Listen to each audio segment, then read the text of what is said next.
Good late afternoon, Bucknutters. Welcome to What We Learned Live following Ohio State's 27-9 win over Michigan. I love it. I'm finally doing a What We Learned Live after Ohio State beats Michigan. And I'm telling you, if they played that game 10 times, Ohio State would win 10 times. Spotted them 6 points, and the Buckeyes just dominated from there. Welcome into the show. We're going to hear from Heath Schneider. We're going to hear from JBook. And then after post-game interviews at Michigan Stadium, we will hear from Patrick Murphy and Steve Hellwagon. Welcome into the show. I am Dave Biddle. I cannot be happier to be with you guys right now after a win over Michigan. Are you guys like me? Maybe this was just me, I don't know, hoping it was true. Even when Michigan got that early lead, I was not concerned. No, I would have been concerned if Ohio State, didn't do something with it at some point in the first half. And then even though it was only 17-9 at halftime, the fact that Michigan got up 6-0 and really missed their opportunity there. They got their opening drive, had the best play of the game on their first play. I mean, they could do nothing on offense. That first play, they had a 30-yard run, best play of the game for them. They drive all the way down and get a field goal. You're like, all right, that's not going to win this game. And then they get a gift. Not like it was lucky for them. It was good play by their DB. An interception from Julian Sand, you're like, oh, geez, here we go. Here we go, right? Right? And then the Silver Bullets hunker down, force them to a field goal. I'm thinking, I tell you what, that couldn't have started much worse for the Buckeyes. They're only down 6 points. If they can find a way to go get a touchdown and take the lead.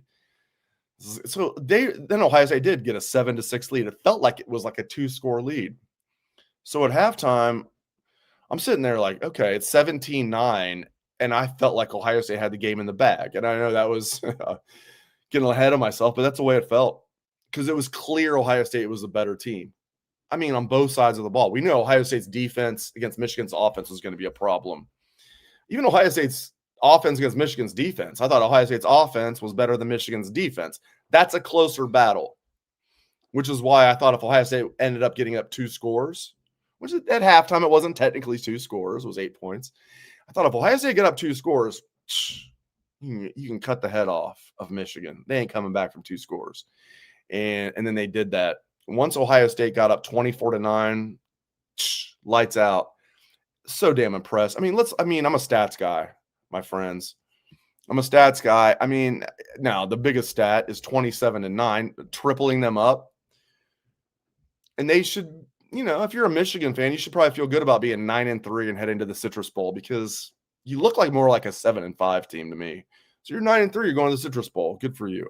So 27-9, and let's look at the total yards, right? Because sometimes scores can be misleading. They won 27-9, or Ohio State won 27-9. Total yards, Ohio State 419, Michigan 163. 419-163. Again, Ohio State was not playing Purdue's JV team today, even though in the second half it looked like they were. I love it. I love it. And Michigan fans were chirping coming into this game because of what happened the last 4 years, at least 2 of which were Connor Stallions' wins. And this is what happens. And it ain't going to get better next year. It ain't going to get better next year for them. Julian Sand coming back, Jeremiah Smith coming back, Bo Jackson coming back. I'll tell you what, man, that is just a beatdown of epic proportions. 419-163. And like we said, I think we were the first ones to say, right, early Monday morning, we said Jeremiah Smith and Carnell Tate will play. They did play. So we're happy we got that one right. But who cares about that? I'm just happy the Buckeyes just kicked that ass. 27-9. Buckeyes head to the Big Ten championship game next week in Indianapolis against a really good Indiana team. I obviously hope Ohio State wins that game. If you told me ahead of this game, Ohio State beats Michigan 27-9, but then they lose to Indiana in the Big Ten championship game, a last-second field goal or something, I'd be like, I'll take that. No, I want both. Now I wouldn't take it because Ohio State did beat Michigan's ass 27-9. Now I want both, but worst case scenario, even if you're Indiana, if you lose to Ohio State by 7 points, you're dropping from 2 to 3. You ain't dropping to 4. You're certainly not dropping to 5. If If you're Ohio State, you lose a close game in Indiana, you're dropping to 3. Whoever wins the Big Ten championship game will be the number 1 seed, obviously. SEC champ, 2 seed. Loser of Ohio State, Indiana, 3 seed.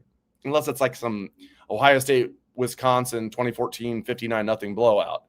Relatively close game. Whoever loses the Big Ten championship game is going to be 12-1 with a loss to that now is the number 1 team or was the number 1 team the entire time.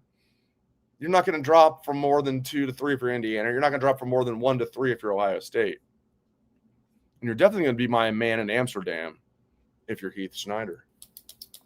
Welcome into the show. Heater, I am so glad I'm doing a What We Learned Live following an Ohio State-Michigan win for the first time. Oh, my gosh. Win. That feels so good. It feels so good.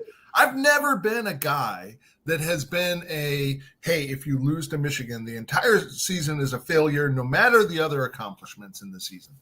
But I will say this. It feels really good. It feels really, really good. Really good. I know, and it was easy to be like last year. I was like, come on, that's what a stupid thing to say. Like, you'd rather win the national championship and lose to Michigan. It's like I don't want to say I'd rather. But, yeah, if you had me pick 1 or the 2 last year, let's say right now, we had to do it all over for last year. They beat Michigan, but then they lose to Oregon in the Rose Bowl. Yeah. No, I would take that terrible loss against, obviously. National championship banners fly forever. But, man, I needed this one. Heater. Absolutely needed it. I have virtually nothing bad to say after today. This was absolutely amazing. And cold weather team, you worry a little bit about Julian Sayin being a California kid and all that, but he came in and felt like he was born in the Arctic Circle, like he's a penguin or something. This guy did fantastic. He got the interception out of the way early and then just said, okay, now it's time to be Julian Sayin again. And went forth and was absolutely fantastic. I didn't hear Gus yell, give him the Heisman now, but doggone. He does something like this next week, and those votes better start rolling in. No doubt. And even though Indiana, again, I thought, maybe Purdue will keep this somewhat close, like a 28.5 spread. Yeah. Maybe Purdue will cover. No, Indiana destroyed them, but Mendoza's stats weren't that good. No, they weren't. They didn't have to be. I mean, it was Purdue, but Mendoza. We've talked about this all before. Like when he has his Heisman moment, or he has these comebacks or whatever, it's because he's caused the problem. If you don't cause the problem, you won't have to save the day. It's weird. I mean, you can't be the arsonist and the firefighter at the same time. You can only be one of those. No matter what you do, you can only be one of those. Hey, by the way, we're talking about Julian Sayin, but coming into this game, I heard repeatedly how Michigan could finally pass this year, and it was so different. They beat us last year, and they couldn't even pass the ball, and it turns out they can't pass the ball this year either. 8 of 18. 8 of 18 for 63 yards. Yep, they got 36 yards. I know you're talking about passing, and you're right. So Bryce Underwood finished 8 of 18 for 63 yards with an interception, no touchdowns, and they couldn't run the ball either. 24 carries for 100 yards. Like that in itself, you're like, it's not too bad. The first play of the game, they got 36 yards. Yeah, they couldn't do jack shit after that. This silver bullet defense just shut them down. I don't know how you felt, Heater, and this is easy to say now, but I seriously felt like at that time, and I was like, Am I being delusional? When it was 6-0 Michigan, after they got the interception from Julian and only were able to cash that in for a field goal, I'm thinking I was still feeling good. I was like, we're going to win this game. I had a little bit of a sick feeling, right? It was such a bad start. The big run to start the game for them, the turnover by us.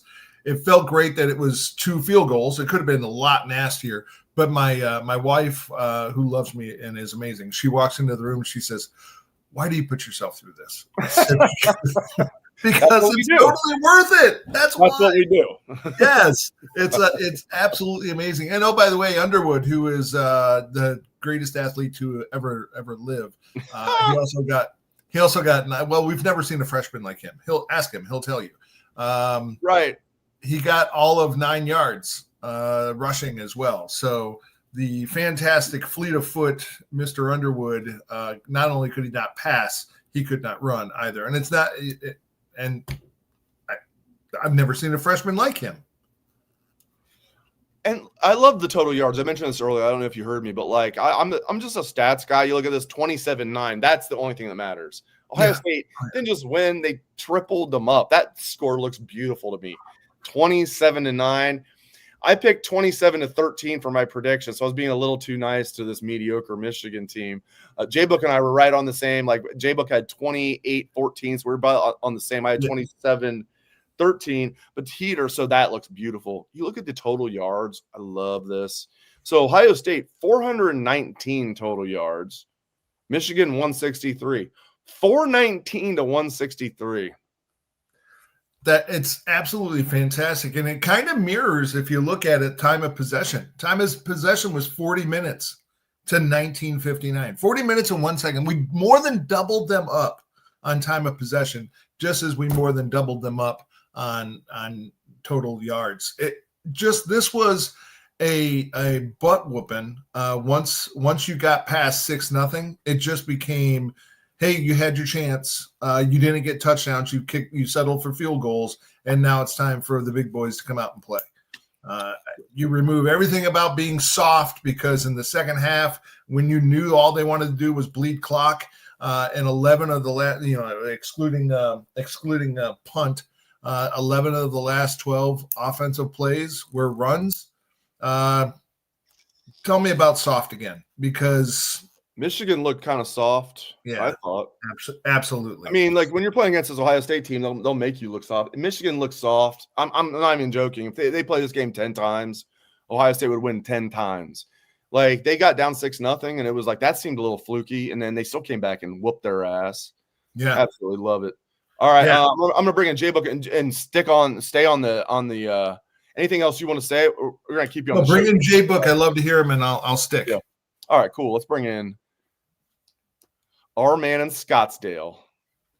Oh, this is awesome. Yes! Let's go, Peter! Let's go, Biddle! Let's go! Hey! Hey! Go! Belt ass! That was total BTA. Michigan got up 6-0, and then from there it was just like belt to ass. Like your daddy's coming home. Like, I'm ripping up the whap, whap, whap. That was just belt to ass the entire game. Matt Patricia put that freshman in the sleeper hole, boy. 58 yards passing, 3 minutes to go in the game. He was choking them out. He was tapping out. You called it. You're like, they're going to put him in a blender. I love that term. They're going to put him in a blender. That's exactly what happened. They put him in a blender. That defense, they ripped off 36 yards on that first run. After that, 127 yards for the rest of the game. They had nothing. I mean, talk about getting scammed if you're Michigan, paying that type of money for a quarterback that they don't even want him to throw 10 yards down the field because they're scared to death. Like, I mean, Urban Meyer said earlier this week, like the development of Bryce Underwood has not been where it should be for a guy with his status as far as a 5-star quarterback and how much you paid him. And I would tell you this, I would be lying if I would have thought going into this game that Ohio State would absolutely junkyard dog Michigan in the trenches. Like, they absolutely beat their butt up front. Like, holy smokes, man. I mean, give a tip of the cat to Bowen, the offensive line coach, and the two other guys that are helping with the offensive line, because them boys were firing off. I mean, it's cold out there, 20-some degrees, snow out there, and you can see the steam coming from the offensive line, coming through the helmets, because them boys were locked in. They were moving people off the football.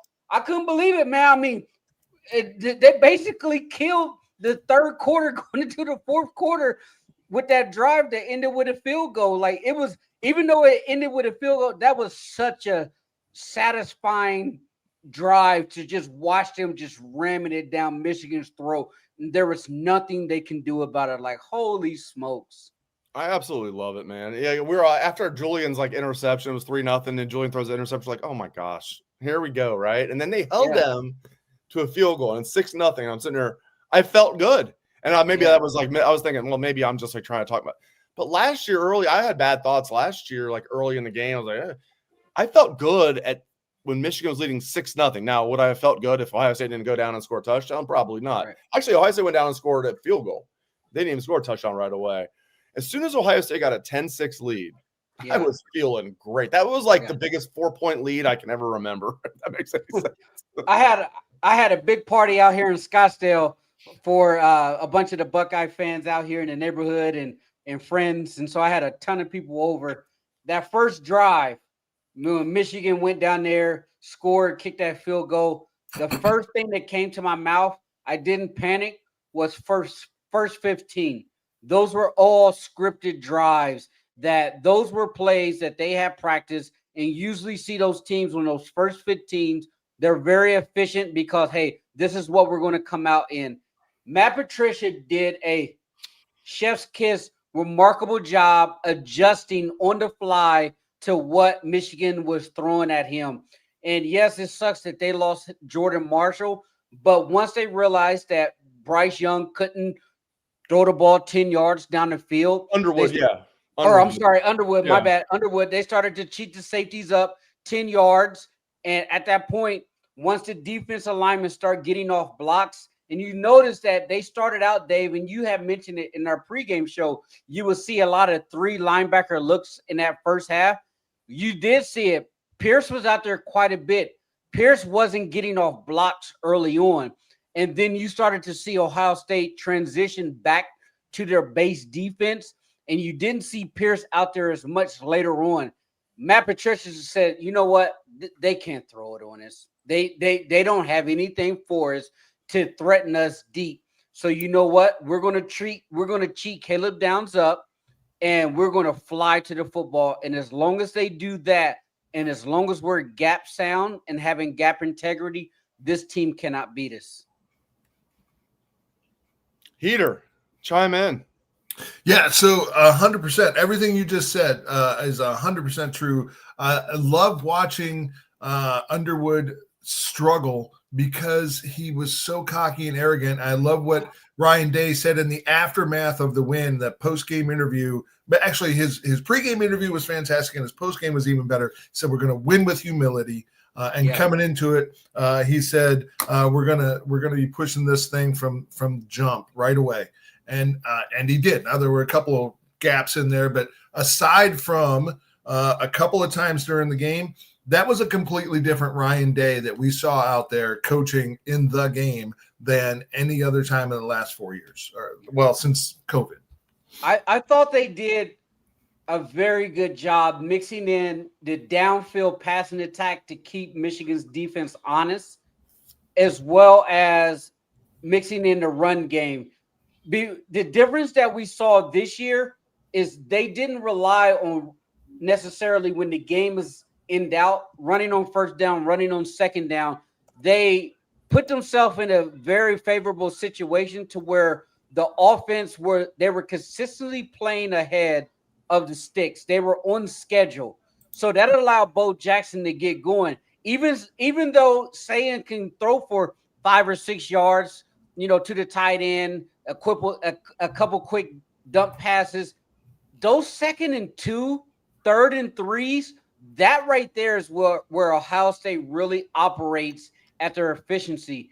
And then once you start getting Bo Jackson going, I mean, he run well. And I will tell you this, Dave, I had you in the back of my mind every time CJ Donaldson got that ball on the goal line and he was getting stuff. He's too big, man, to be going down that way. Like, hey, get your pads lower, man. You're way too big. Like, truck somebody, for goodness sake. And then I was thinking to myself, I was like, Bo is running like his hair is on fire. Do not take him out of the game. Like, he is playing out of his mind as a true freshman. And then later on, as they got down into the red zone, they kept Bo in the game. But I had you in the back of my mind, my friend. I was hearing Dave saying, like, this dude is not running through contact when it comes to C.J. Donaldson, especially down in that goal line in the first half. I'm just glad our predictions were almost on point. We gave Michigan a little too much respect, JB, but we were pretty close. I'm bringing backs here in a moment, but I want to let you go on anything else you want to say, like CFP, anything about this Ohio State team clowning on Michigan, JBook, like anything you want to say before you get out of here. What's the word? I mean, I'm seeing people saying in the chat that Michigan was tampering with the comms, like the Ohio State's communications went down. Like people are saying. I know they had mentioned it, and I don't know if Michigan had anything to do with that, but it wouldn't surprise me. But it makes it look even worse for them if that's true. Like you got your ass beat at home. They tripled your total yardage. They tripled your score, and you were still cheating. Right. Remember back when Michigan cheated and won?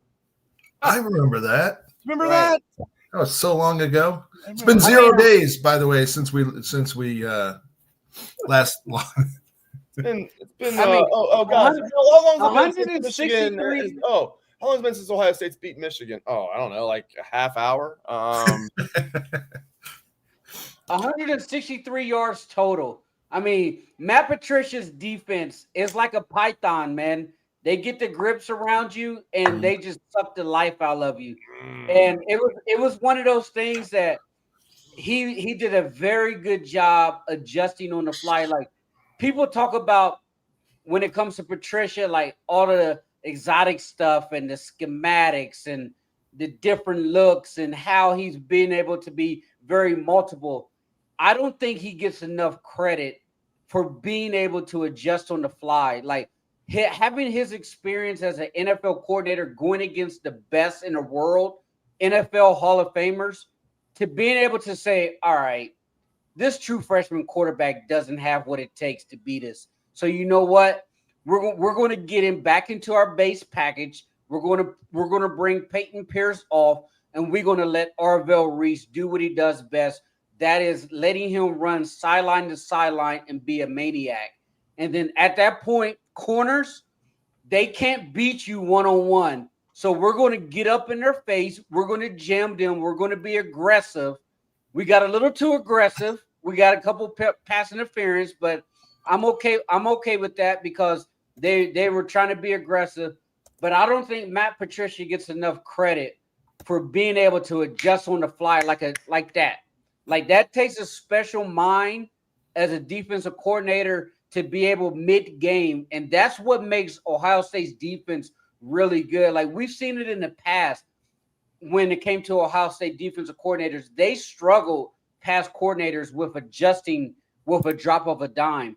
That's what Matt Patricia is really, really elite at is, hey, second quarter, I know what they're doing. I've unlocked the code. Don't worry about it, guys. We got this. Don't worry about it. And he did a masterful job. Hats off to the Buckeyes. Hats off to JBook. Thank you, sir. We'll let you get out of here and enjoy whatever party you're doing. Even if it's just like you're hanging out by yourself, it's still a party if you're a Buckeye fan right now. They're all out on the patio. It's 70 degrees out here in Scottsdale, man. I got the big screen, like the 150-inch monitor out there on the patio. Awesome. I got another TV mounted on the wall that they're watching. My 8-year-old son, he's DJing through the timeouts and halftime. Yeah.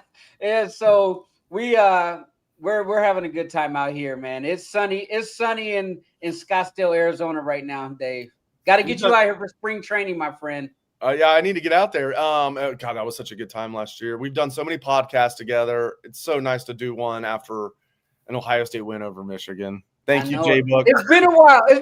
So you think about it. Before COVID, it's been what, 6 years, 5 years? Yeah, and we didn't debut. We did have a Bucknuts live. I didn't do that. It was mostly like Dan Rubin and Mark Neal. But we didn't start Bucknuts what we learned live till 2022. So right. I was 0-3 headed into. I'm like, I need to do a what we learned live following an Ohio State win over Michigan, and here we are. What a beautiful win too. I know. See, we've been doing this so long, Dave, that I remember that we used to do the call in. Like we dialed in, and it was like an audio pod that people would listen to, and we would post it on the Bucknuts site. and you just hit play, and then as technology progressed, we progressed to like the YouTube and everything. But we've been doing it so long. Like I used to be out on the walk with my dog with headsets on in the neighborhood, and you and I would just record a pod back in the days and stuff. We were calling them podcasts before we even knew what podcasts were. We just called it internet radio. We called it front row radio. Then we did Bucknuts Morning 5. But yeah, we didn't even know it because podcasts, that wasn't like a word yet. We just called it internet radio. But yeah, we've been doing it for a while. And it's good to get back to like what we did for most of the century was beat Michigan. Before I get off here, I'm just so happy for Ryan Day because he broke Michigan's will. Like they tapped out and they quit in that fourth quarter. And I don't think he came into this game with the mindset of we're going to bully Michigan. The game kind of played out naturally that way. And once they realized that, they're light in the pants, they don't have what it takes, I'm just very happy for him because he not only did he get this monkey off his back, but he absolutely threw them out the bar. Like that front five offensive line, they was acting like some bunch of bouncers at 2:00 in the morning in a bar fight, and they were tossing boys out the bar like, get up out of here. I got Bo Jackson, Isaiah West, and Donaldson running behind me, and they was getting the sidewalk. Exactly. They was getting 5-6 yards of pop, and I was like, woo, them boys, they're doing some physicality down there in the trenches. So that was beautiful to see. Triple them up on the scoreboard, triple them up on total yards. That's just a beat down at the big house, no less. Hey, JBook. And the streak continues. Whoever wins the rushing battle, and we didn't go into this game talking about the rushing battle. Like that wasn't even at the forefront. We were just saying, hey, play Ohio State football, do what you do best, which is getting your nuclear weapons involved, which is JJ and Carnell. But it just so happened 186 to 100 rushing, and Ohio State wins the rushing battle. Once again, the streak continues. Funny how that works. I love it, man. I'm glad that, as you said, I'm glad Ohio State didn't go into the game thinking we have to win the rushing battle to win the game. It's like, no, I mean, it'll take care of itself. You might get a big lead and then just run, or you're going to run all over them. Man, what a fun game. I cannot wait to rewatch the game. Like, that's the best is rewatching a big game where you're like kind of like nervous early and then like you just get to rewatch it knowing what happens. So I can't wait to rewatch the game, but I'm really looking forward to doing the rest of the show too. Thank you for dropping by, JBook. I know. Hey, one more thing for you and Heater. Yeah. Before I get off here, like we saw Ryan Day come into the season, that national championship gave him just a tremendous boost in confidence, and not only his ability but his program. What does this win against Michigan? Now you're talking about an Ohio State program that is on an absolute heater, no pun intended, coming off the national championship, having the most historical run that we've ever seen in college football playoffs, 12-0, beating Michigan. What does that do to his confidence as a coach and as a program? And the best winning percentage of all time. I know he technically doesn't qualify yet because you have to coach 10 years. This is his 8th year. He is 82-10 now. Yeah. And now, not that 2-4 against Michigan is great, but it doesn't look that bad. It doesn't look that 2-4. With a national championship on your belt. And like, guys, you guys know this. The list of Ohio State coaches that have won national championships goes like this. Paul Brown, pretty good. Woody Hayes, I don't know. I mean, not bad. Urban Meyer seems solid. Jim Tressel, not too shabby. And Ryan Day. Yeah, he's a legend. And he's just going to add to it. And hopefully this will be the first team to ever go back-to-back. But you know what? Right now, we're still basking in the glow of them beating Michigan. Thank you, JBook. All right. JBook, you're a good man. All right. See you guys. Have a good one. Enjoy the win. Thanks, buddy. You too. Dave Biddle, I feel like you're Pat McAfee and I'm just AJ Hawk waiting to talk. Well, now I'm bringing him back. So I mean that in the best way. Let's welcome in Matt Baxendell. Baxendell, I've been saying to Heater and JBook. This is only our 4th year. Maybe it's our 5th. I think it's our 4th year doing What We Learned Live. We're so accustomed to just beating Michigan's ass this whole century. Like, and then we started What We Learned Live. And like, I was like, geez, I've done what we learned live 3 times, and Michigan's 3-0 in those games. I need a what we learned live after Ohio State beats Michigan. It's happening right now, and what a sweet way to do it. They beat their ass, and I love it. Dude, it's fantastic. 18 wins this century for the Buckeyes over the Wolverines. 6-4 in the last 10, if any Michigan fan still wants to bring up that BS streak that they had. And I'll tell you right now, at the end of the day here, JBook's talking about parties in Scottsdale. There's a giant party in Lewis Center going on in the street outside of my house right now. There are people everywhere running around. One of the things that got on my nerve more than anything this entire day, they've talked about 91 days since Ohio State beat Michigan. That is a BS statistic. Ohio State didn't play in 2020 against Michigan because Michigan quit. Michigan has only beaten us since 2021. It was less than 1,500 days. So, yes, it's a very long streak. But let's not overstate this. It's yet another fake Michigan statistic. Ohio State kicked the crap out of them today, and the natural order has been restored. That's damn right. I've been saying that same thing. Order to the universe has been restored. People that are like new to college football are like, oh, Michigan owns. I've heard this so many times recently. Michigan owns Ohio State. I'm like, okay, calm down. They did win 4 straight. Before that, Ohio State won 8 straight. And then other than a 1-year gap, then before then, Ohio State won 7 straight. So the only things that matter to Michigan fans are before World War II, the Cooper era, and the 4 years they cheated. Everything else doesn't count, where we win almost every football game. So guess what, guys? Tough crap. Welcome back to reality. This is the real Ohio State team showing up. Take the cheating years out of it. Ryan Day's 2-1 against these guys. Would have been 3-1 if Harbaugh hadn't quit that COVID year. So that's the reality. Harbaugh not playing that game saved his job. And guess what now? It doesn't matter. Ohio State just pounded them into the snow. I thought the snow was supposed to be their secret weapon. I did too. They looked a little soft, I thought. SAWFT is how you spell it, Dave. Soft. What? And by the way, how overpriced is Underwood? A lot. Yeah. He couldn't complete like a 3-yard pass. What's he getting? Was it $10 million total? So $10 million total. So 3.3 a year, assuming he's 3 and done. Mm-hmm. Yeah, I mean, right. He won't be 3 and done. In he might be 3 years in Ann Arbor and done because they'll find a better quarterback. That's go. I mean, Carson Beck got $4 million. I don't know. It's insane, man. It's insane. But I'm glad that they. I mean, the whole year he looked like he was like, you could tell that he was talented. And I will say Underwood always looked poised to me, like he wasn't like rattled by like. Not today. But yeah, maybe not today, right? And that's what I kept saying. Like, and it's easy to say this now, but I said this throughout the week. I said, as soon as I start getting trepidation about this Ohio State Michigan game, I think about this Ohio State defense going against a one-dimensional offense. Even if you're a really good two-dimensional offense, you better be really good against this Ohio State defense. If you're a one-dimensional offense, look to freak out. They gave him a 6-point cushion, and then from then on, Ohio State just absolutely dominated this game. You know something, Dave? I think we need to give the offensive line an enormous amount of credit for this football game. When was the last time Ohio State had a 20-play drive? That's like Army stuff. Like, that's Navy stuff right there. 20 plays in 12 minutes? I don't even care that it was a field goal. That killed more than half the game when they were up 15 points. That's mind-boggling. And the offensive line, let me ask you this. Did Julian Sayin get hit once today? One time. One late hit that they missed the flag on. Once. It was on a screenplay that he threw to the left. And there was a guy that was coming unchecked. But yeah, and he hit him late. Yep. Because he got rid of the ball. Yep.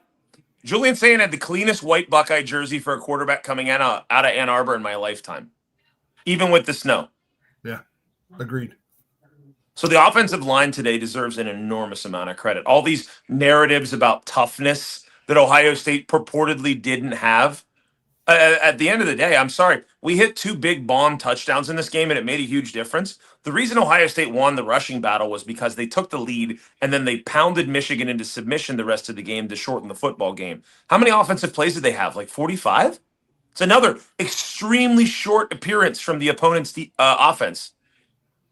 Michigan lost this game, in my opinion, after they got that interception, and they're up 3-0. They had to get a touchdown there to win the game, in my opinion.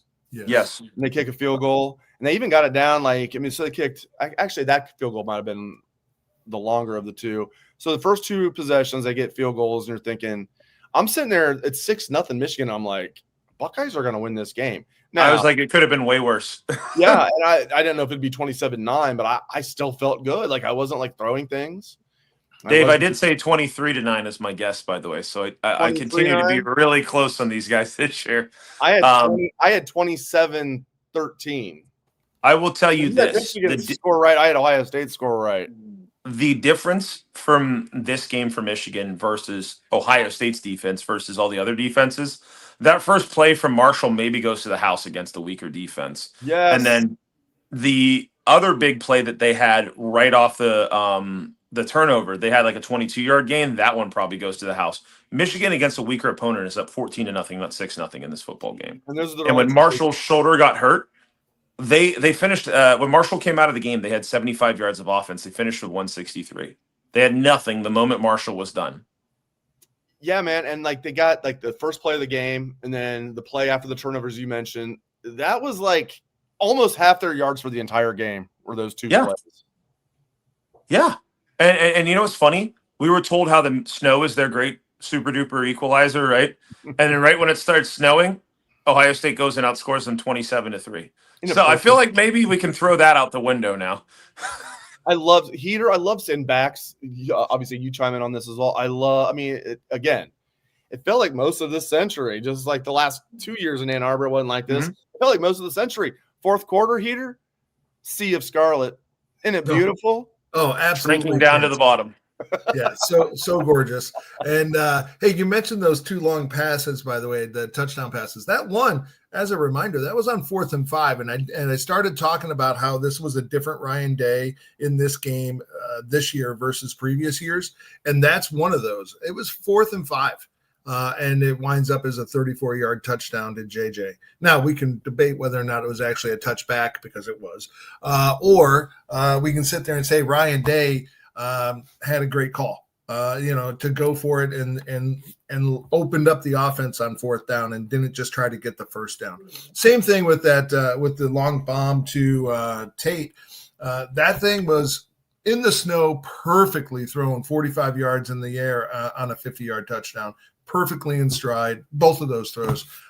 Sayin is fantastic at the deep ball, and there's not really a close second place in college football. Even the first play of the game, I liked it. First play for Ohio State, and Ryan Day flat out said, "We're going to come out attacking." I'm like, maybe don't say, but it's right before the game. It's not like Michigan's going to adjust their game plan. The first play, they're going uptown. Hold up, Dave. I remember a game where Michigan ran an equipment cart into JT Barrett's knee. Okay, so they're ready to adjust right at the start of the game. Yeah, but they wish they wouldn't have done. They have a long history of being cheaters. It only worked under Harbaugh. Then Dwayne Haskins went to come in and won the game. That was an own goal by Michigan. Yes, it was. But yeah, like I love like before the game, like they're asking him about that, and he's just like, "Yeah, we're gonna be like aggressive coming out of the gate." I'm like, so he probably will be. And then first play of the game, they're going uptown to like Carnell. It was a good throw, good play by the DB. That was a good play by the DB. That same DB who got undressed later by Jeremiah. Yeah. I joked on Twitter. I said, "Don't worry, number 10 Michigan. It even happens to good defensive backs." Hey, on the subject of cheating, can I bring up something that matters nothing at all in the cheating world? But at the beginning of the broadcast, they said this is the 3rd largest stadium in the world. They paint their seats at 17 inches.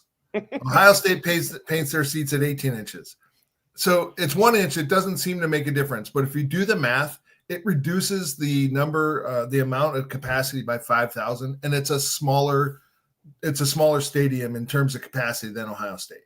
We both know what the better stadium is. Just here. another way that they cheat. Close. Just another way that they cheat. I know theirs is a hole in the side of the hill.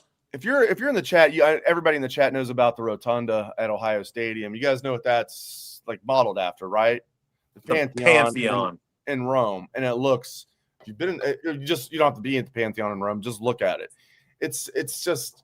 Ohio Stadium is a damn cathedral. Michigan is, and I know it's easy to say this as Ohio State guys, but I'm telling you, I'm trying to take my Scarlet and Greg glasses off. It's like a big toilet bowl, like dug into the ground. It 100% is. I've been in the stands for the game. I've been on the sidelines for an entire game, and it's just this single deck, just keep going out, and it's horrible. It's awful. It's a garbage stadium that you jam as many humans into look as at you this, can with fire guys. code. We got a cheating Michigan fan mad that we're calling them cheaters. Oh, We're sorry we said something true. Last 3 years, we had a lot of Michigan fans in the chat for some reason. This year, not that many, but we do have a clown. I mean, he's got a good first name. Other than that, I tip my hat to him for being willing to be in here. Well done, sir. he obviously doesn't have a life. Tell you what, guys, what a difference a year makes, though, right? Because cheating or not, last year we screwed up in this game. 100%. Like, you can't claim cheating last year. I sat here last year wanting Ryan Day's head on a pike, and 16 wins in a row later, I was wrong, and I'm really happy to have been wrong. So It's not like you hated Ryan. You just wanted Ohio State to be really good at football, and they're really good at football. Well, David, here's the thing, guys. We learned our lesson last year that this game doesn't stop you from your big goals, right? This game doesn't stop you from winning a national title. Something that heretofore was impossible in the 120-year history of the rivalry. But you know what? Winning the game also doesn't stop you from winning a national title, and this is way better. And for Ryan Day, look, you have to throw some of the cheaty years out. 21 through 23 are cheaty years. I don't know how else to put it. Last year, he screwed up. He was trying to show how tough we were. And this year, he just said, you know what we're going to be? Us, which is the best team in the country. Mm-hmm. And now we're playing in the Big Ten title game. Next week's winner in the Big Ten title game, their quarterback probably wins the Heisman. They're the number 1 seed in the playoff. And I don't know who beats this team, guys. Like, celebrating over Michigan aside, who beats this team? Have you seen this defense? It's the best defense I can remember in college football. Gosh, you just did me one better. I'm not disagreeing with you. I was going to say it's the best Ohio State defense I've ever seen, going back to my time as a little kid growing up in the state, watching the ball from a young age, like Marcus Merrick, Chris Spielman, Pepper Johnson. Like there were some bad defenses there, like for a while. Then we got back to the Silver Bullet era. Well, started the Silver Bullet era in 1996. I think this is the best Ohio State defense I've ever seen. Another game in single digits, Dave. Another game in single digits. It's insane. And like I'll see basketball people say, it's like Nico for the GM former GM for the Mavs said when he traded Luka, he said defense wins championships. I'm like, dude, that is a football term. Certainly not a basketball term, definitely not an NBA term, but it is a football term. The defense wins championships. Ohio State, in my opinion, fellas, doesn't just have the best defense in the country, they have the best unit on either side of the ball in the entire country. And I don't know if it's close. Yeah, Heater. I mean, like, we'll see what happens. Like, next week, Indiana's legit. I do think, let me get your guys' thoughts on this. We'll start with Heater. Whoever loses this game, let's pretend it's a 7-10 point defeat. If you're Indiana, you're not dropping further than third, right? Even if you're Ohio State, you're not dropping further than third, right? Yeah, third seed. Yeah, so you're going to take the winner of this game is going to be number 1 overall seed. Absolutely, 100%. There's no question in that.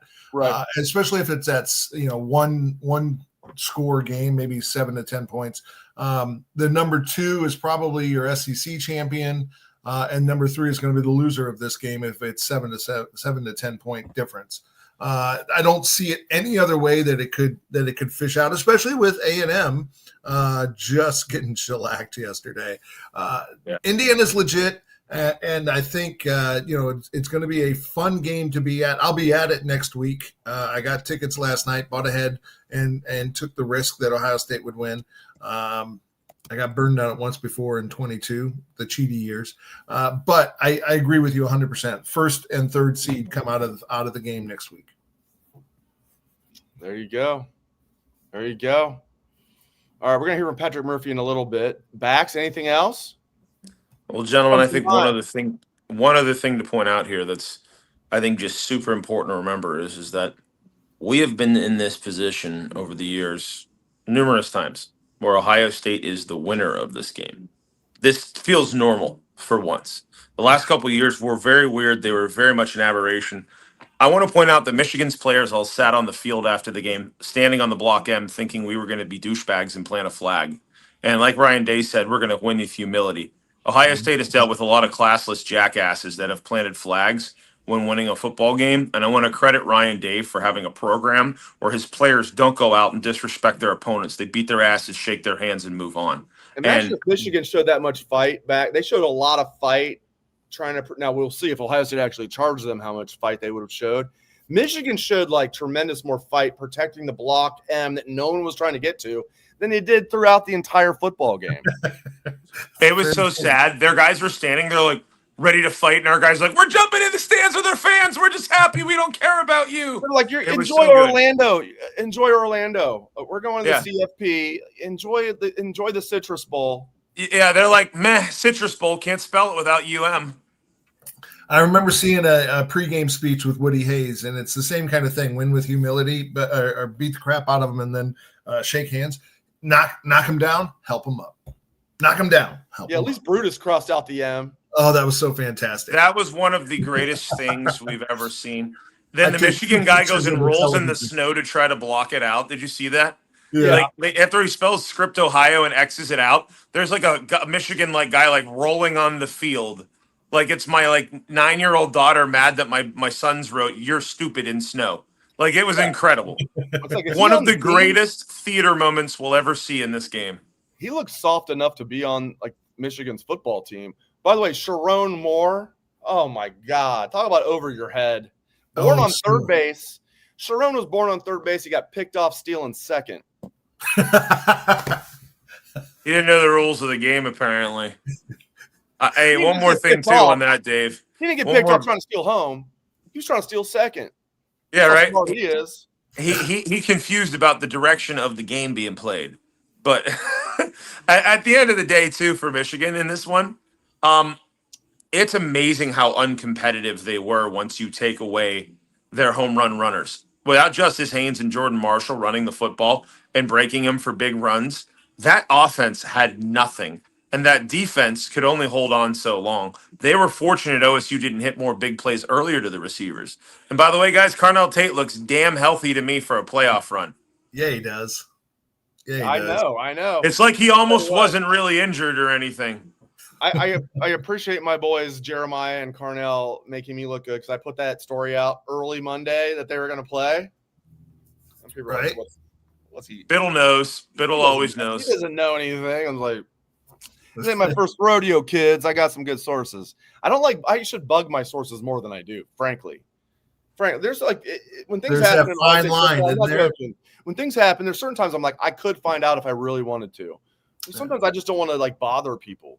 Yeah. So if I want to find something out, I'll find it out if it's Ohio State football. And the truth is, if you go to that well too often, that well's going to dry up. And then you get mean phone calls after the Michigan game. And having been on the end of a mean phone call after a Michigan game about a decade ago, you don't want to be in that spot.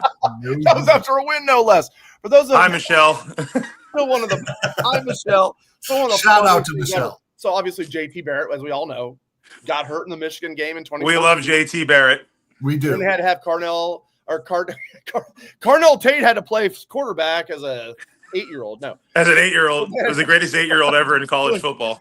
So then 12 Gauge takes over, and Bax wasn't being like belligerent or anything. He just put on Twitter something like, Tom Herman out here getting like our quarterback killed, like when all we needed to do. So, Dave, I had been writing for weeks that we had been running the quarterback too much because it was we were approaching the number of carries where Braxton Miller had a severe injury the year before. Yes, and then I said we have to stop running the quarterback. I said, well, we ran JT too much and he got hurt.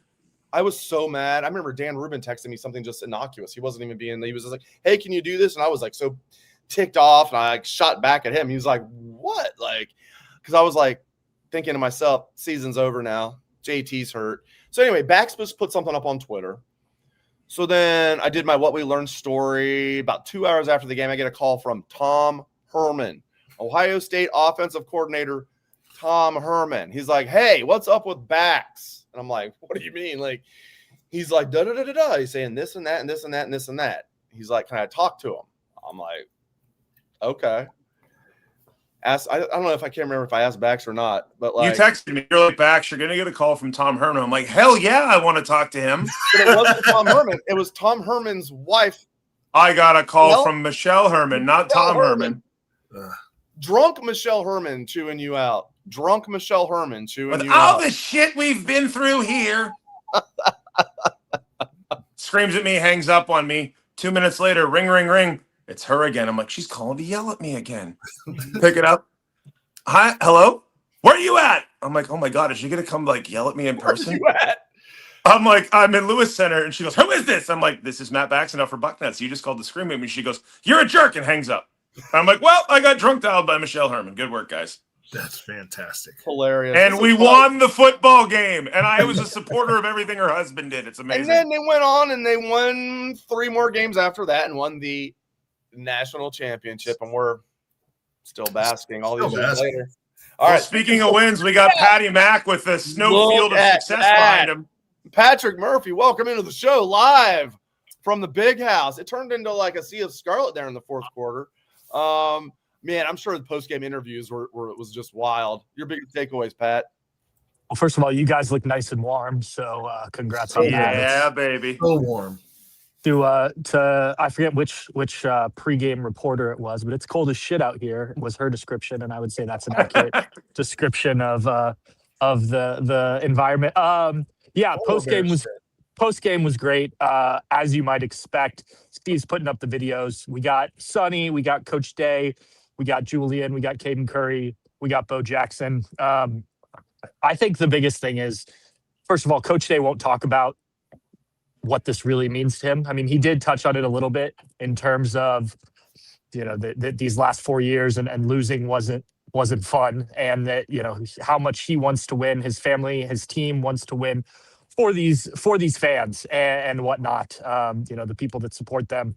He talked about how great it was to have guys, or people out here doing Stadium Ohio as the Michigan fans left, and it was just basically Ohio State fans in this stadium. So he said he thought long and hard about what he would say when he had the opportunity after beating Michigan again, and he decided not to take that route, wanting to win with humility, which was something he preached quite a bit. Some of the players said that. I think there were a few guys who tried to take Ohio against the world flag to the Block M, and other guys stopped them because they weren't going to do that. And they celebrated, no doubt about it. They actually were down in that end zone, jumping up and down with fans, climbed into the stands a little bit. But they weren't going to try and start something like what happened a year ago at Ohio Stadium. So, look, it was a drastic difference than the last 2 times we've been here when, Coach Day's clearly trying to search for answers. Players don't know what to say.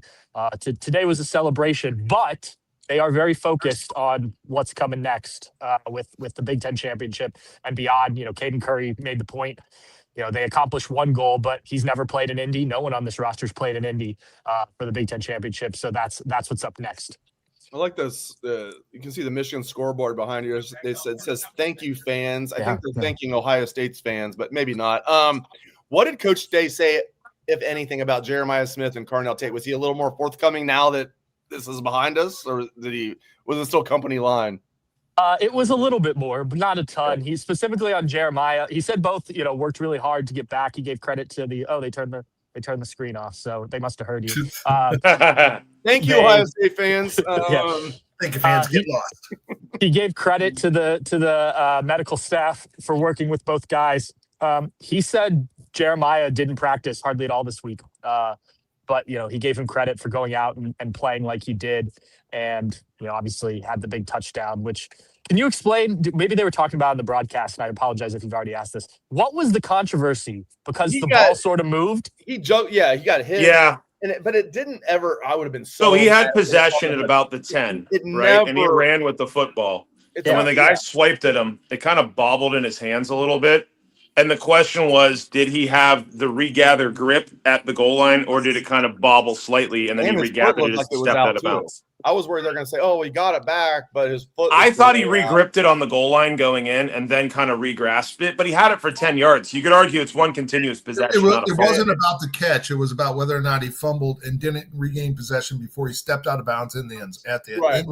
Exactly. Yeah, the catch was never. I say it was a touchback. Back says it was a touchdown, but either way, I think he gripped it on the goal line heater, and then when he got over the goal line, he went to regather it, and that was when he stepped out. It looked like he had like a little bobble, and he gripped it, and then he kind of re-grabbed it in what was in the air. And I think the first grip after the bobble was on the goal line, and that was where the play ended. Would never call that. And I think it's fair to say, though, that the refs had no idea what was going on because he got headbutted and didn't kick the player out. Yeah, apparently Michigan only gets 1 penalty for 3 yards for headbutting a referee. How does that happen? I came up at halftime. She's like, how did that guy headbutt the ref and get called for it, but not get kicked out? I'm like, I don't know. We have Ohio State players hit guys in the numbers and get thrown out of games, and that guy headbutted a ref and didn't even get thrown out of the football game. Pat, what happened there? He headbutted the official. They called it, but he didn't get kicked out. Yeah, that was wild. We didn't see it live. I had to see it when the replay showed it. I don't know, and that's one of Michigan's top defenders, as you guys know. So pretty crazy. I mean, I thought C.J. Donaldson scored. They thought Julian Sand scored when he clearly did not. So it was a weird day for the officials, and not just in Ohio State. I mean, I thought it was a weird day both ways. And obviously the losing team is going to have more to complain about. But I think that it was just a weird day for the officials out there, no doubt about it. Did you see Dave Portnoy today? No, I did not. Which is probably a positive because that's not someone I wanted to run into. I've got a leftover piece of Tombstone pizza for him. Yeah, one bite. He can take more than one bite if he wants. He can have some Red Baron. They just gave us some pizza. He's not good enough for Red Baron. I got some Geno's more pizza. Of a Tombstone guy, I go Red Baron, and Tombstone's like, I know Tombstone's like kind of the original, but Red Baron to me is better than Tombstone. Either way, I think Dave probably deserves Dave Portnoy like a 3-day-old frozen pizza. I think that's his style. Did you see he left early? He posted a video with like 8 minutes left in the fourth quarter. He said he had to catch a flight, but sure. To be fair to him, if you watch the video, it's like 1:30. He posted it on social media. He did give Ohio State credit. He said they were the better team in all three phases. He did say they got the benefit of the doubt. Yeah. Oh yeah. No, I agree. But this isn't close enough to complain. Right. Yeah. He said that. Look, all three games that they played against real competition, they were dominated, and that's something they have to figure out. Which I think, not that we're a Michigan podcast dissecting this, but I think that was pretty apparent with Oklahoma, USC. That's the classic MO for Michigan under the Harbaugh teams, was that they would beat the teams they're supposed to beat and then lose the games against better teams. The good news for Michigan is they got 5 weeks till Orlando in the Citrus Bowl to move out. It's going to be a great game against Vanderbilt, Dave. I love this. I'm just basking in the glow. Am I still basking? You're goddamn right I am. Pat, good stuff, buddy. All right. Thanks, guys. Talk to you later. All right, man. Thanks, Pat. We'll try and bring in Steve Hellwagon if he joins the Fiesta. Pat Murphy, we got to get Pat back to it. And I'm worried about my guys because it's like snow, as we can see. It's snowing. And like the snow's going to get worse. It's going to get worse. By the way, how about my boy Tim May? So we did a pregame show for 97.1 that we do every week, right? The fan tailgate show. So it was 8:30 to 10:30 today, right? We get done at 10:30. Tim May jumps in his car from the casino at Hollywood Casino in Columbus, drives up to Ann Arbor, Michigan, just to see. He got there before halftime. Tim May is a trooper, man. Tim May is just cut from a different cloth. If he got there before halftime, Timmy May was rolling 95 up 23 and 75 to get there, baby. He already all of the highway patrol. They probably had him like. They were blocking traffic for him. Just when I was sitting with him at the media at the Fiesta Bowl the first time, I think it was, might even been the Rose Bowl. He found out I was in the Air Force and did a career in the Air Force, and all he ever wanted to do was be a pilot when he was growing up. And he spent, honestly, and you know how Tim May is, like, you can't get a word in edgewise, and I mean that in the best way because he's entertaining. 45 minutes. If you punch him in the kidney, 45 minutes talking about a couple of seconds, but you got to punch him in the kidney hard. It was 45 minutes of him talking aviation and growing up in Texas and a million other things. And I mean it in the best way because I love Tim. He's awesome. Tim May is a legendary, loquacious sort of gentleman. Man, yeah, absolutely love him. But it was 45 minutes of just aviation. Love him so much. I hope when I'm at his age that I have half the fun that he does still. Oh yeah, I can't believe his energy. Like I just. Mm-hmm. What is Tim, 70 now? I love that he's a friend of mine. He lives not too far. We live like 5 minutes away from each other, if that. And I love doing the pregame show with him. And I can't imagine, like, he just cut from a different cloth, man. Like, he's awesome. And I love how I said Tim May's the man. I didn't even see Eduardo on YouTube. And the first comment I see after I say Tim May's the man is Eduardo saying, Tim May is the man. I think he posted that before I said it. But there's no doubt Tim May is the man. All right, so next week, I mean, I definitely want to win the Big Ten championship. God, it's so good to talk about this now. I was like, I'm not talking about the Big Ten title game until since 2020. Dave, is the last time Ohio State played for a Big Ten title against Northwestern in the I know. COVID And how year. about that game? I mean, Trey Sermon going 220 yards or something, right? Rushing record for the Buckeye. I never thought Eddie's 327 would get topped, and Trey Sermon topped it in that game. And that was like a close game going into the fourth quarter. I think Ohio State won that game 22-10. Something like that, Even with Trey Sermon just going off. So definitely I want Ohio State to win next week, but it doesn't matter that much. They had to beat Michigan, in my opinion. I mean, they didn't have to. They could have lost to Michigan and still won the national championship. But now, if you beat Michigan, you happen to lose to Indiana. They're not going to lose to Indiana, I'm just saying. And then they win the national championship, all good. I don't care at all. There's not going to be that stain. Well, they didn't beat Michigan, though. Now, hopefully they just go 16-0, beat Michigan, check, Big Ten championship, and first team ever to win the back-to-back national championship. But, it's not a huge game next week, is it? Dave, it's for the Rose Bowl. So it's not a huge game because the Rose Bowl doesn't really mean I'm just saying, for the traditionalists in me, the Buckeyes have to win a game to go to the Rose Bowl on January 1st with the sunset over the what are they? The San Pedro Mountains, the San Fernando Mountains, San Gabriel Mountains, something mountains in Pasadena. That's still a big deal, man. We talked about this. I want my Buckeyes to win the net. I want it all, man. Listen, I'm not going to act like you want it all and you want it now. I got it. I want the blowout win over Michigan at the Big House. I want the Big Ten championship.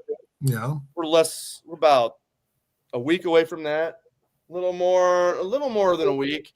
A week and a couple hours, and I want the national championship. But the only thing I wanted Michigan, and I wanted the national championship. Mm-hmm. Those are the two things. Well, the good news about that is this is from now on, this is entirely what this team is built for, right? Yep. It is all domes or warm weather environment in fast tracks. Indy is a fast track being that it's a dome, and you're going to have your athleticism rise to the top. That's going to be true when you go to out to Pasadena, and after that it's domes, which is going to put everything that we did today. You got to keep in mind we put up all those points. We put up 40 minutes of time of possession, all of that in the snow. And that's not even where we're best. Are you going to be able to into that kind of thing? It's be fantastic. Looking at Steve Hellwagon, and Steve needs to punch anybody behind him who is yelling. He's got some of that old. Steve, how you doing, buddy? Oh, I'm hanging in, Dave. You eating some of Dave Portnoy's pizza? Yeah. How's the Little brown taste?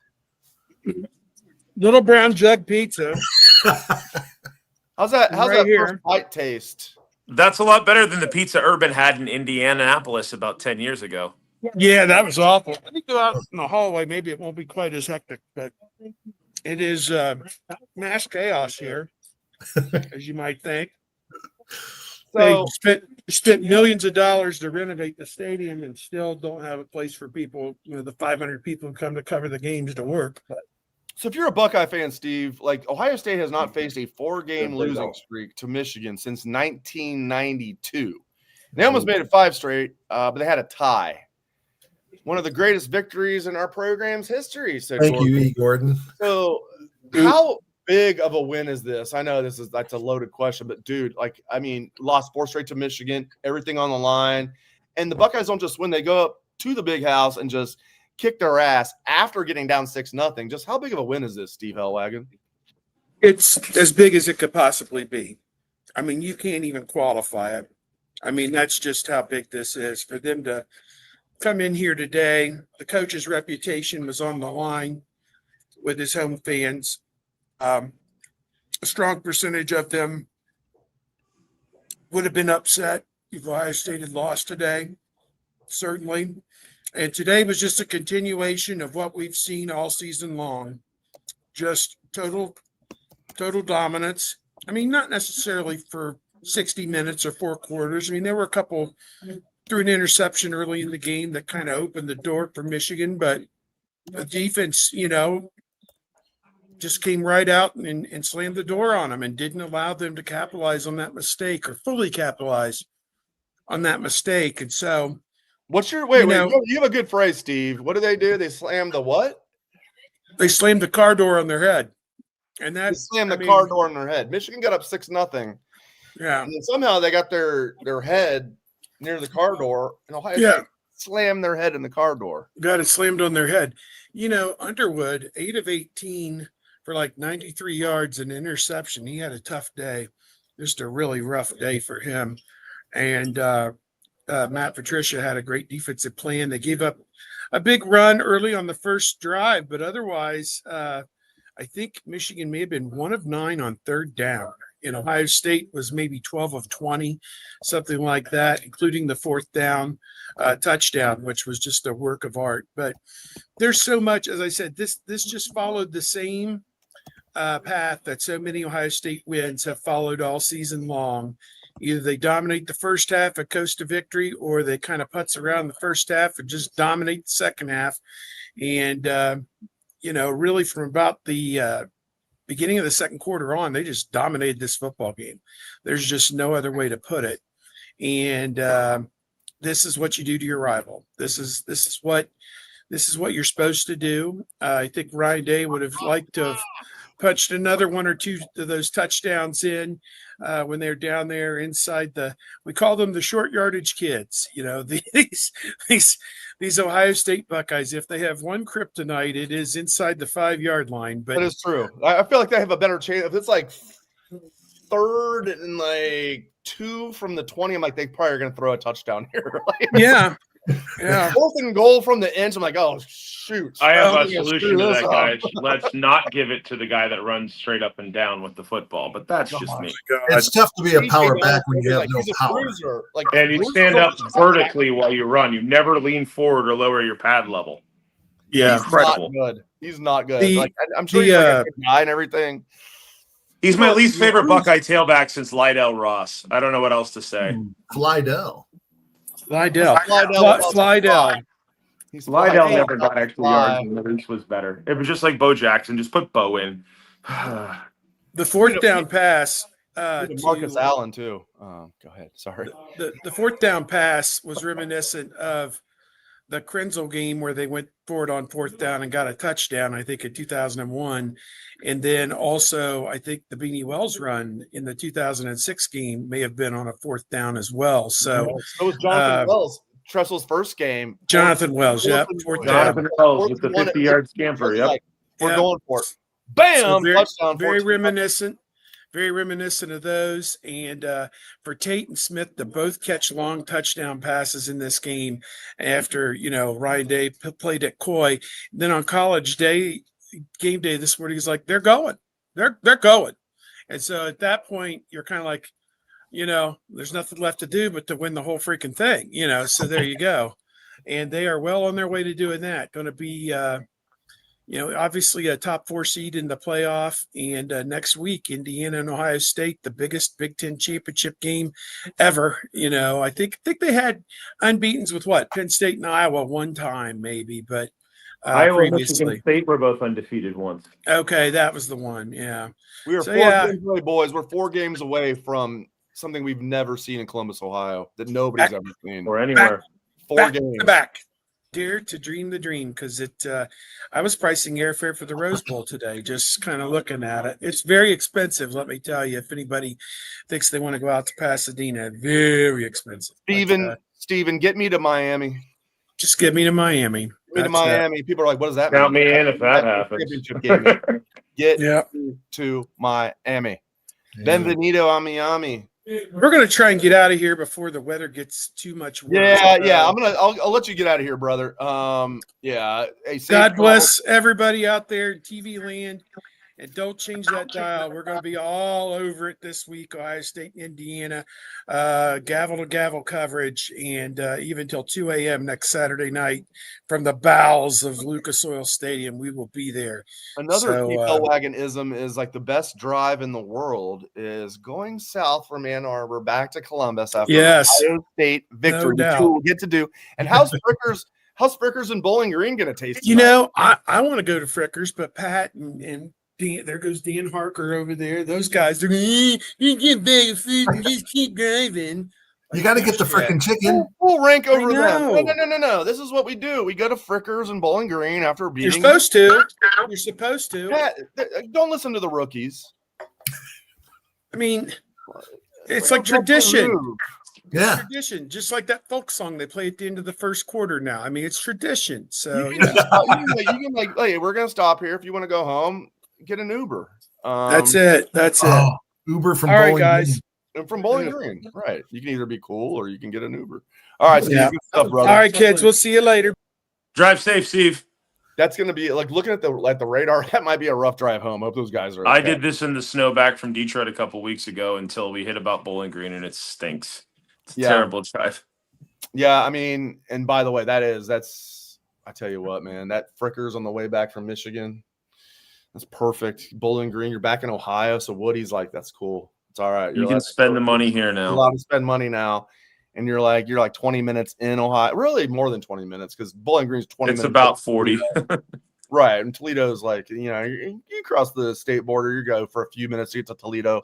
And then Toledo and Bowling Green are exactly 20 minutes away, 20 miles away. All right, boys, parting thoughts before we watch. So Oregon is up 10-0 on Washington. Oregon saw their Big Ten championship hopes disintegrate today. Any parting Oregon likes thoughts? that. We'll start Oregon with likes that. Yeah, exactly. Yeah, right. They might like it worked out well for Ohio State last year. How about we just don't play in the Big Ten championship game? Heater, we'll start with you. Any parting thoughts, my friend? Yeah, two parting thoughts. One football related, one Dave and Heath related. First, football. Like I said, this one is built. This from now on, it's built. The fields are built for Ohio State to be successful. I would expect nothing less than that to happen, barring any sort of crazy injury, et cetera, et cetera. Ohio State is clearly the best team in the land right now, and I don't think there's a close second. Even though somebody is going to be ranked number 2. And then the other thing that's between you and me, Dave, is you have to watch both Sisu movies. If you've not seen Sisu, you need to watch them both. They're better than Inglourious Bastards? So it's different. These are they're both from the same people that produced the John Wick series. And it's fantastic. If you haven't seen it, you'll never have more fun in your entire life than watching Nazis get destroyed. It's fantastic. I love Inglourious. Now, are you and I like huge Tarantino fans? Oh, yes, obviously. Yeah. But how could you not be unless you don't like good movies? I love Inglourious Bastards, and I was late to the party on Inglourious. I've been wanting to watch it for years. Finally, last summer I watched it, and then the next day I watched it again. Yeah, I was that late to the party. I was that late. It was like 15 years after it came out. I love Inglourious Bastards, and I love you, Peter. Speaking of Tarantino, my man in Amsterdam. I appreciate it, my friend. All right, brother. Hopefully, I will talk to you next week after a Big Ten championship. He is Heath Schneider. Get on Bucknuts and read Heaters immediately after the game analysis. I'm going to answer the phone. This is literally from a Michigan fan of mine named Brian Coker. Hi, Brian. Everybody. What's up, Coker? What's up, Dave? How you doing, buddy? I'm good. I'm just calling to give you your congratulations. You're a classy guy. I don't only call when you lose. You're a classy guy, and you're live on my Credit to podcast him. right now. Good work.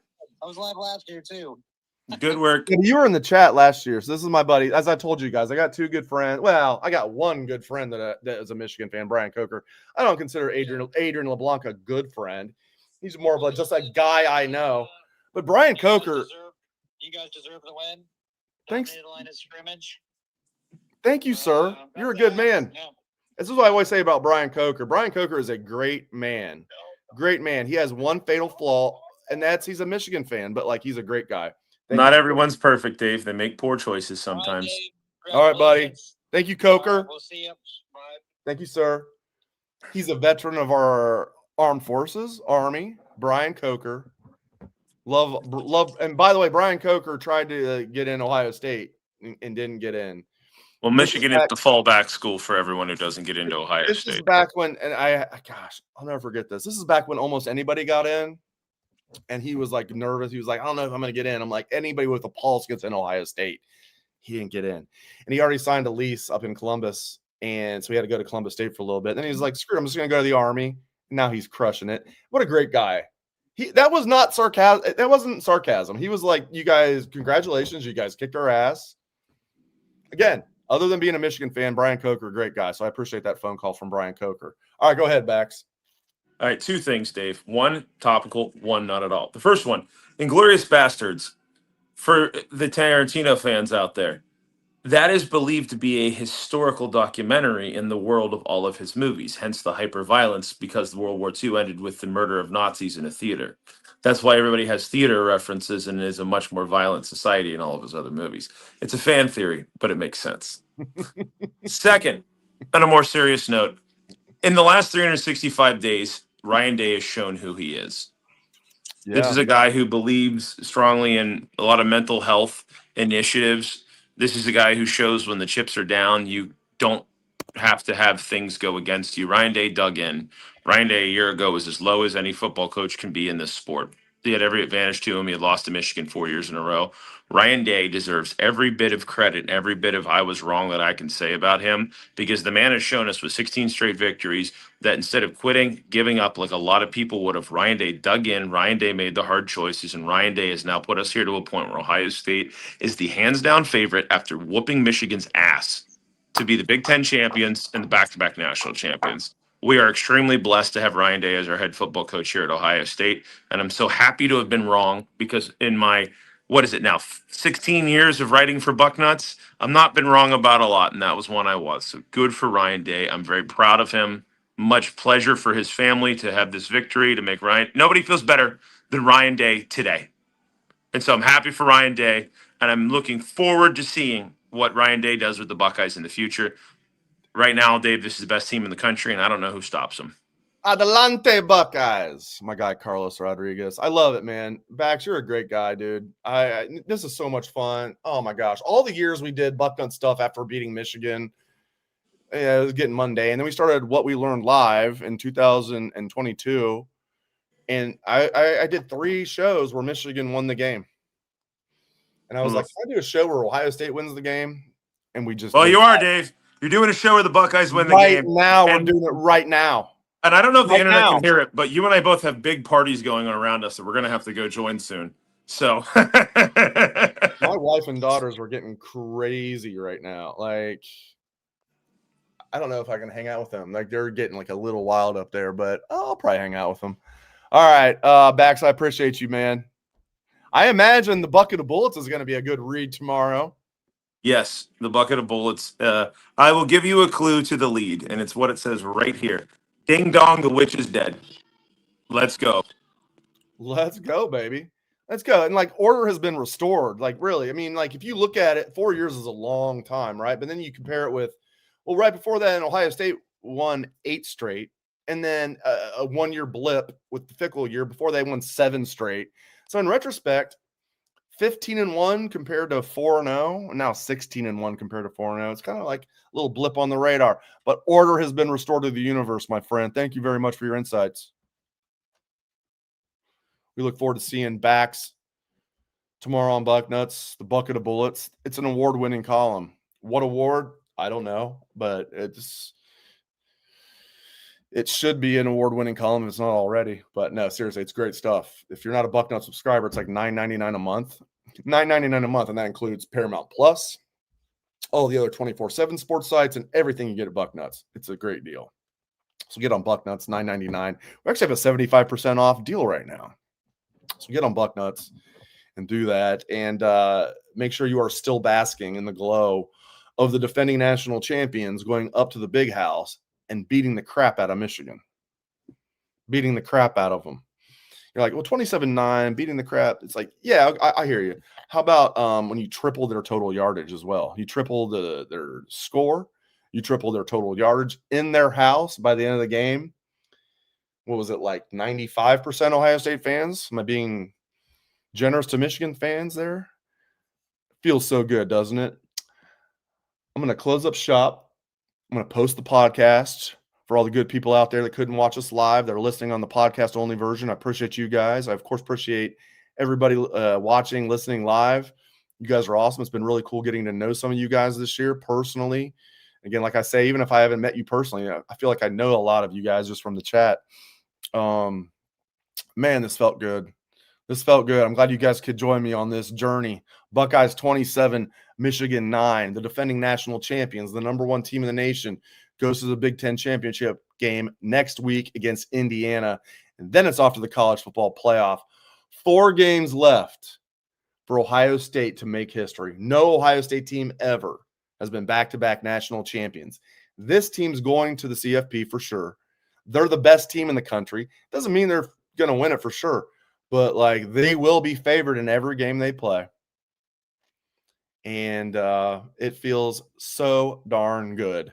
I know you guys are still basking, as am I, of course. And thank you to all my guests. I really appreciate it. My all-star crew of guests, JBook, Heater, Bax, Patrick Murphy, Steve Hellwagon. And you guys are all-stars in your own right. I really appreciate it. Oregon 13, Washington nothing. No surprise there. All right, guys. Appreciate you guys joining me. I know you're still basking, and you will be for a long time. Hope you enjoy the rest of your weekend. Go Bucks.